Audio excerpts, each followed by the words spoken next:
À chacun, nous bénissons le Seigneur pour tout ce que vous faites, aussi par votre temps donné. Vraiment, donner son temps pour l'émission La Bible et vous. Et nous sommes reconnaissants à Dieu pour vraiment cet engagement. Merci pour votre assiduité et nous sommes contents de continuer simplement à considérer la parole de Dieu avec chacun de vous. Aujourd'hui, le titre de notre message serait « Dieu prend soin de nous ». Dieu prend soin de nous. Alors, Dieu prend soin de toi, Dieu prend soin de moi. Et c'est vraiment important qu'on puisse comprendre que le Dieu des cieux prend soin de chacun de nous. Nous allons lire un passage.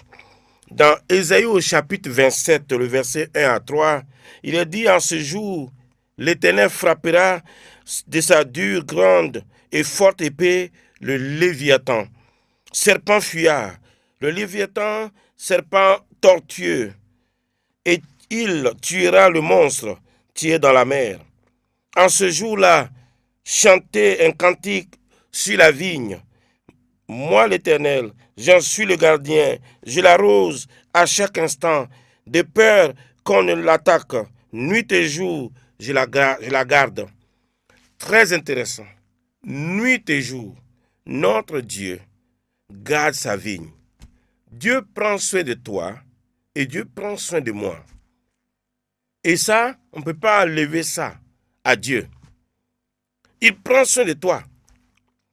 C'est bien, et arrêtons-nous et vérifions correctement en lisant la parole de Dieu. Nous allons découvrir. Ici, ce passage que nous avons lu, tu parles spécialement de cet animal particulier, le Léviathan. C'est un animal aquatique géant dont il est mention dans la Bible. Et la Bible décrit le Léviathan comme un monstre féroce et puissant. Et le terme hébreu pour Léviathan signifie enroulé ou tortueux. Et ce monstre est dans la mer. Et cet animal monstrueux, quel qu'il soit, connu par sa force et sa sauvagerie. Bien sûr, les hommes de l'époque étaient quand même familiers à cet animal-là. Et quand on pense, et quand on parle du Léviathan, c'est l'image de qui véritablement? Premièrement, du diable. Sûr, le monstre, le serpent. Et puis, à côté de ça, nous pouvons voir aussi l'image des rois méchants. Bien sûr. Et c'est très intéressant de voir que la parole de Dieu est claire concernant cet animal. J'aime bien ce passage que nous allons lire ensemble, le psaume 104, le verset 25 et 26, je lis. Il est dit, « Voici la grande et vaste mer. Là se meuvent sans nombre des animaux petits et grands. Là se promènent les navires et ce Léviathan que tu as formé pour se jouer dans les flots. » Alors, il faut un Dieu si grand, un Dieu si puissant, pour pouvoir faire de la place à ce type de monstre ou même le créer. Ça montre sa puissance, sa force, et la Bible montre cela clairement. Et mes amis, j'aimerais vous dire une chose. Avant de continuer, nous parlons de ce que Dieu prend soin de nous. J'aimerais vous dire une chose. Satan est réel. C'est ça, non? Il ne faut pas... Satan est réel. Mais une chose est claire. Nous croyons Dieu. Et il est dit que celui qui croit que Dieu existe, et tu crois aussi que Dieu, là, il récompense ceux qui le cherchent, là. Il est agréable à Dieu. Et donc, nous croyons que notre Dieu existe et qu'il est le rémunérateur de ceux qui le cherchent. Ou en d'autres termes, il récompense ceux qui le cherchent. On le croit. Mais nous savons qu'il y a un ennemi méchant, un ennemi terrible. Il est contre les hommes. Il est contre nos nations. Il est contre l'Église. C'est pourquoi j'aimerais dire juste une chose. Vous êtes dans une église locale. Si quelqu'un dans l'église locale passe son temps à parler contre l'église là, il a l'esprit du Léviathan. Il a l'esprit démoniaque. Parce qu'il n'y a que le diable qui est contre l'église. Donc si toi aussi tu parles contre l'église, tu es son cousin. C'est net et clair. Il y a des choses, il ne faut pas réfléchir par 2 fois pour trouver la source de la personne. Celui qui est contre l'église, c'est le diable. Donc si quelqu'un sur la terre est contre l'église, il est du diable. C'est aussi simple que ça. Il faut que quand on parle, les gens comprennent qu'on sait ce qu'on dit. Donc ils vont faire attention. Et vous savez quoi? On a besoin de comprendre.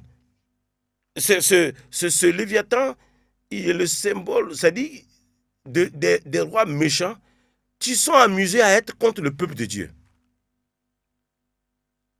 Parce que quand vous avez une intelligence simple, je ne sais pas comment on appelle ça, simple, vous pouvez regarder le peuple de Dieu et dire, bon, moi, je fais attention au peuple de Dieu. Mais quand vous voyez des gens qui vont jusqu'à s'opposer au peuple de Dieu, c'est sûr qu'ils sont dominés par le diable, par les démons, par l'esprit de l'Antichrist. Mais dans tout ça, mes amis, Dieu prend soin de nous. Dieu prend soin de nous. Regardez très bien dans le verset 3 du chapitre 27 d'Ésaïe qu'on a lu. Il est dit, moi l'Éternel, j'en suis le gardien de la vigne.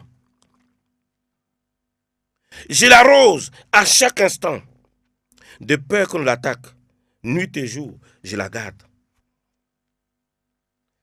Vous savez, c'est la même chose avec nous. La même chose que Dieu fait. De la façon qu'il a décrit comment il prend soin de sa vigne, c'est la même chose avec vous et moi. La même chose. Dieu vient à chaque instant, prend soin de vous et moi. Il prend soin de nous. Et ce passage d'Ésaïe me montre que je ne suis jamais entre les mains du diable. Je ne suis pas entre les mains du diable. Je ne suis pas entre les mains des problèmes. Je ne suis pas entre les mains des circonstances. Je ne suis pas entre les mains des peines, des situations désastreuses. Non. C'est ce que ce passage me montre. Hein. Quand je le suis de près, je vois ça. Je ne suis pas entre les mains de ces choses. Et je ne serai jamais entre les mains de Satan. Non. Dire que, non, si un frère, il est entre les mains de Satan. Non, non. Tu ne peux pas être entre les mains de Satan. Jamais. Quand tu es un enfant de Dieu, là, même si tu fais mal, que tu ne viens pas à te repentir, tu ne passes pas de la main de Dieu à la main de Satan. Jamais. Non. Tu es dans la main de Dieu et Dieu lui-même va te corriger. Ceux qui disent que quand on est enfant de Dieu, là, on n'a pas la discipline de Dieu, là, ils n'ont pas bien lu la Bible. Il y a des hommes, des pasteurs qui sont disciplinés. Des frères en Christ, mais disciplinés. Oui, un chrétien qui vit dans le mal, qui ne sait pas se repentir, peut arriver à un point où il devient totoc. Oui, il devient totoc. Ah oui, ça arrive. Hein? Parce que ça commence par quoi? La parole qui est prêchée, quand la parole est prêchée, en ce moment, ce qui se passe, Dieu te parle. Tu n'écoutes pas. Maintenant, Dieu t'expose. Tu refuses. Dieu te fait passer par ce qu'on appelle la crise providentielle. Vous savez, là, comme ça, là, Dieu a permis que je sois maintenant à cette émission et il peut permettre que je sois là pour échapper à quelque chose qui peut être quelque part en train de se passer. Et que moi, je ne serai pas à l'heure avec la chose là, au rendez-vous avec la chose là, pour me faire mal. Un jour, on était en train d'aller à Kourougou. De Ouaga, on allait à Kourougou. J'étais avec un frère qui me conduisait. On a vu un gros camion devant nous. Et j'ai dit au frère là, tu vois ce type de camion là, soit tu roules derrière, soit quand il y a un bon emplacement et qu'il est bien, il roule correctement, tu le dépasses. Mais il ne faut jamais rouler à côté de lui parce que ce type de camion peut tomber sur toi. Quand je disais tomber, le camion est tombé. Le frère a eu peur. Oh, ce n'est pas la seule fois. Hein. J'ai dit des choses qui arrivent à l'instant. C'est pas la seule fois. Donc, voilà. Donc, le frère a eu peur. Parce qu'auparavant, à ce même frère, j'ai dit, dans le même voyage, hein, il roulait, il était à vivre à lui. Je lui ai dit, mais tu vois, comme on est maintenant encore entre beaucoup de voitures, tu vois le chien qui est là-bas, tu peux le tuer. Et le frère dit, il dit papa, il a roulé. Le chien est sorti devant lui, il a écrasé. Avant qu'on ne trouve le camion qui est tombé là. Donc, deux choses comme ça, là, ça l'a fait effrayer. Mais la chose, c'est quoi? Le camion est tombé, non. Mais nous n'étions pas à côté pour qu'il tombe sur nous. Dieu nous a épargnés. Ça, c'est quoi? C'est quoi? C'est l'assistance de Dieu. Mais quand vous passez par une crise providentielle, là, le camion tombe sur vous. Vous êtes au mauvais moment, quoi là? Dans la chose, au rendez-vous. Vous arrivez dans les situations et vous subissez les choses. Parce que c'est ça. Parce que vous passez par une crise providentielle.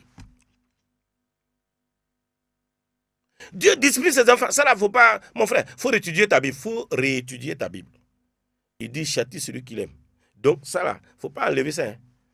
Les enfants de Dieu là, ils vont jamais passer de la main de Dieu à la main de Satan. Un enfant de Dieu, jamais. Si tu fais, excusez-moi le terme, tu es un enfant de Dieu, tu fais l'imbécile, Dieu s'occupe de toi en correction.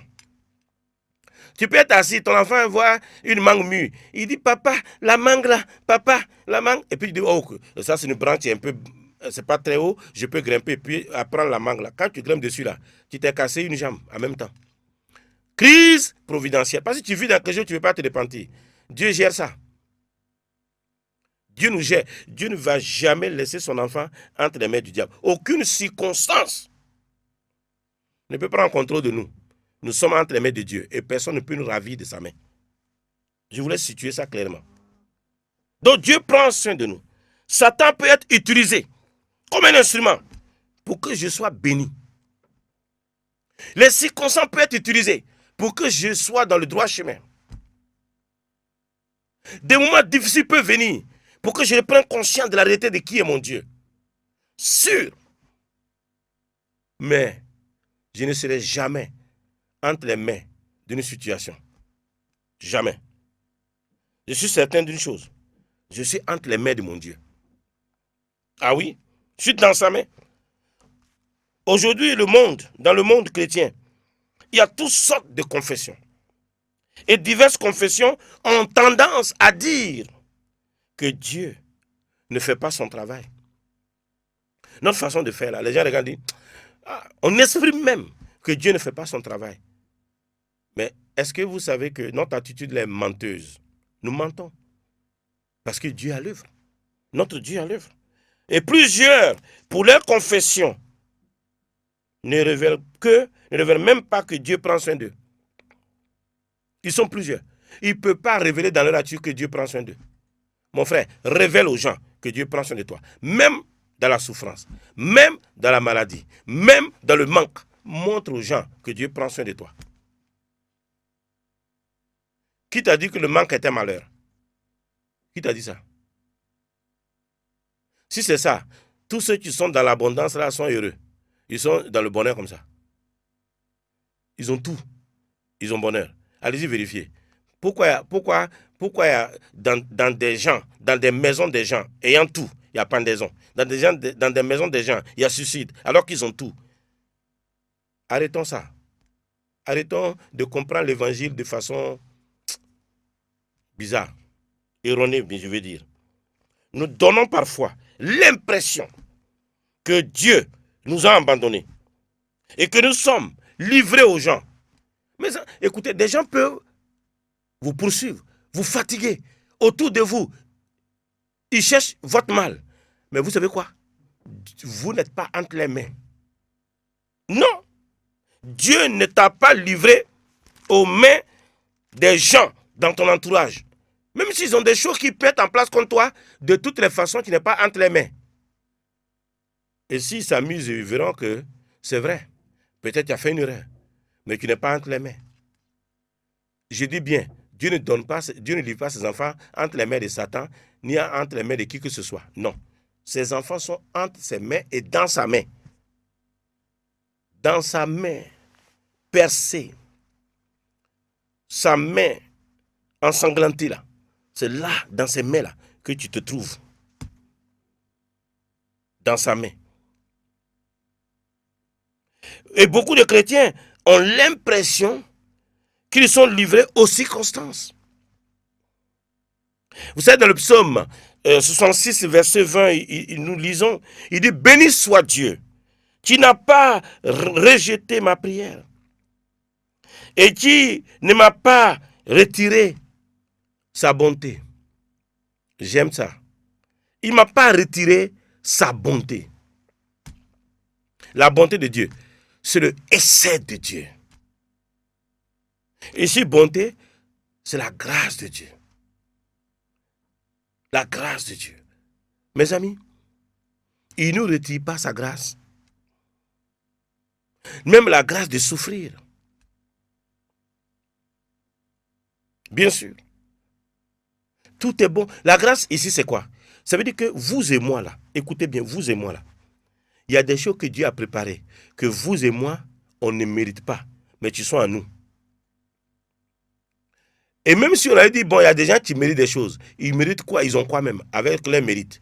Mais toi et moi, là, il y a des choses qui ne sont pas montées à notre esprit, des choses qui ne sont pas venues à notre pensée, mais des choses que Dieu a préparées par grâce, qui nous sont réservées. Le essai de Dieu. C'est magnifique. La glorieuse grâce de Dieu. La grâce marche avec la sagesse. Mes amis, vous savez, dans le monde là, regarde le monde essaie de se gérer, on essaie de faire des choses, regarde le monde poursuit la paix. Et le monde a cette technique pour avoir la paix. Mais jusqu'ici là, la paix du monde est où? Des fois, ils sont dans des réunions et il n'y a même pas de paix entre eux-mêmes qui sont à la réunion. Donc, écoutez bien. Tant que ce n'est pas l'expertise de Dieu, le monde va à sa fin. Et tant que ce n'est pas l'expertise de Dieu, les gens se réunissent inutilement. L'expertise de Dieu. C'est ça la sagesse de Dieu. Et vous, chrétiens, vous, enfants de Dieu, vous avez deux choses très importantes. Vous avez la grâce de Dieu, bon, bien sûr, liée à la parole de Dieu, et la sagesse de Dieu, bien sûr, comportant la parole de Dieu, toujours. La sagesse. Ça veut dire quoi? Vous avez l'expertise de Dieu. Ici, nous sommes ici, et si vous étiez dans cette salle avec nous, dans ce studio, vous allez voir qu'il y a des lumières puissantes qui sont là. Alors, si moi, on me dit maintenant que ces lumières tombent en panne et qu'on me dit de les refaire, je ne saurais pas. Parce que je ne suis pas électricien. Mais quand on va prendre quelqu'un qui est dans le domaine, il va venir. Il te refait la lumière. Parce qu'il a une expertise là-dedans. Le monde n'a pas l'expertise de Dieu.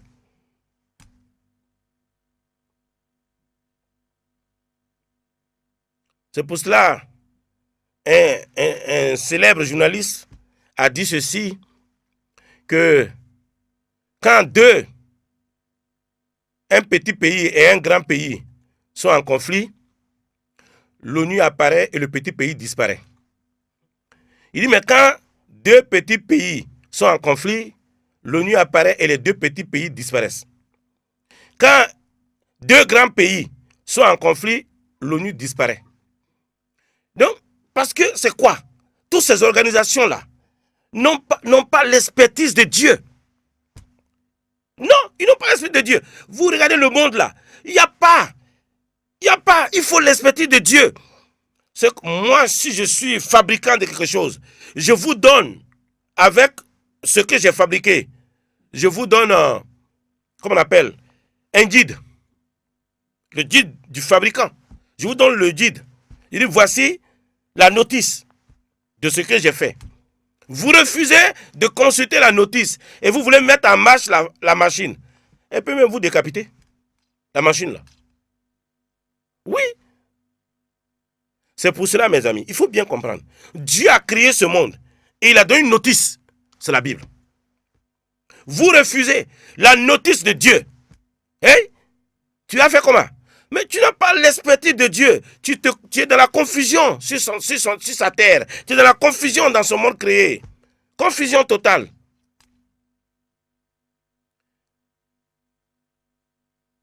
mes amis, la sagesse de Dieu et la grâce, voici ce que nous avons. L'expertise de Dieu. Et nous avons ce que nous ne méritons pas. Et c'est glorieux, mes amis. Il ne nous retire pas sa bonté. Dieu utilise les circonstances. Dieu utilise les gens. Mais je ne suis pas livré aux circonstances et aux gens. Jamais. Jamais. Dieu utilise les circonstances, bien sûr. Une stratégie de Satan, c'est de nous faire croire que nous sommes livrés et esclaves des circonstances.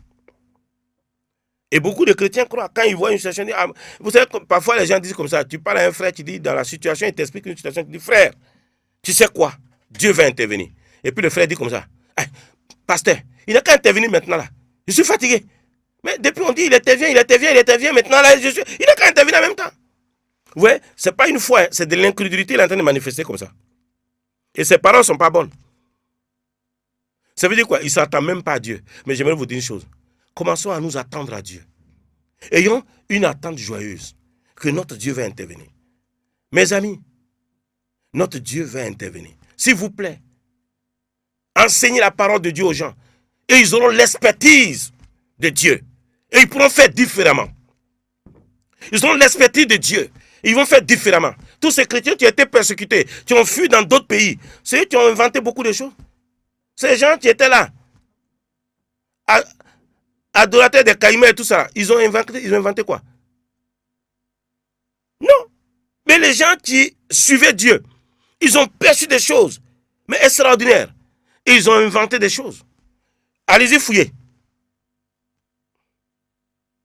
La crainte de Dieu. Parce que l'expertise de Dieu, la sagesse de Dieu, conduit à la crainte de Dieu. Et quand qui parle de la crainte de Dieu, parle du fait de fuir le mal.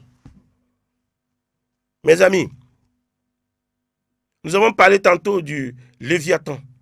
Lorsque les gens n'ont pas l'expertise de Dieu. C'est pourquoi on a eu dans nos nations beaucoup de rois méchants. On parle d'un roi d'une certaine région là.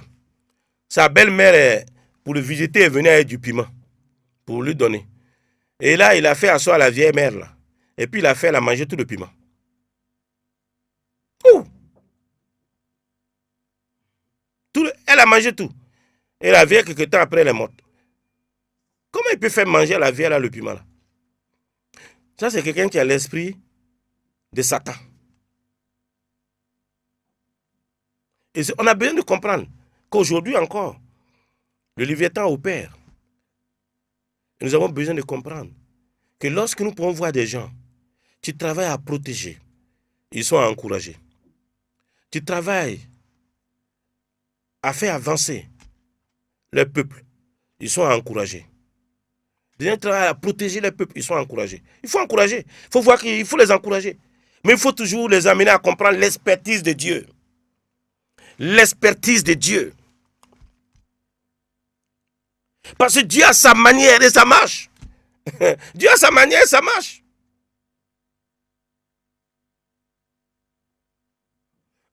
Pour Naaman, il a dit non, il doit se baigner 7 fois. Et ça marchait. Réalisez lire. Est-ce qu'il s'est plongé combien de fois et puis il est sorti, il était. Non, ça marchait, il était guéri. Gédéon, Dieu dit, mais vaillant héros. Gédéon dit, je suis de la petite tribu, de la quoi, il raconte des histoires. Quand il parlait, il a fait ses racontars là. L'ange lui a fait dos. Dieu n'écoute pas des trucs comme ça. Ah non, je suis de la petite tribu, quoi. Il a bavardé. On dit, vaillant héros. Oui, l'expertise de Dieu là amène Dieu à voir dans ce jeune homme Gédéon. On pense qu'il avait 17 ans, d'autres disent qu'il était 12 ans. Mais vous savez, Dieu parle avec lui. Dieu parle avec lui.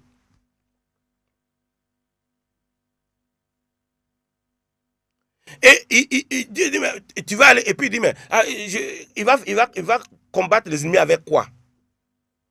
Dieu dit, mais va à la force que tu as. Alléluia. C'est magnifique. L'expertise de Dieu. L'expertise de Dieu. Et maintenant, il sort. Il y a un peuple nombreux. Ils ont 32 000 personnes qui apparaissent. Alors, nous sommes là pour le combat.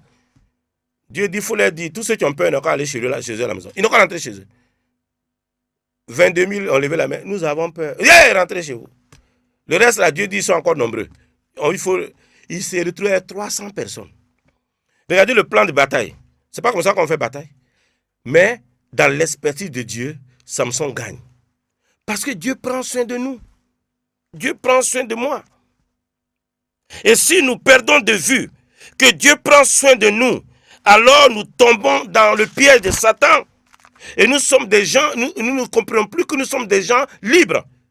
Nous sommes un peuple libre. Galates 5, verset 1. C'est pour la liberté que Christ nous a affranchis. Je suis une personne libre. Je n'ai rien contre les gens. Lorsqu'un chrétien perd de vue que la main de Dieu prend soin de lui, il sera frustré. Et plein de chrétiens ils blâment les gens. Ils blâment les gens. Ils blâment le pasteur. Ils blâment les frères dans l'église. Ils blâment le maire. Ils blâment le président. Ils blâment tout le monde. Dieu prend soin de nous. Amen.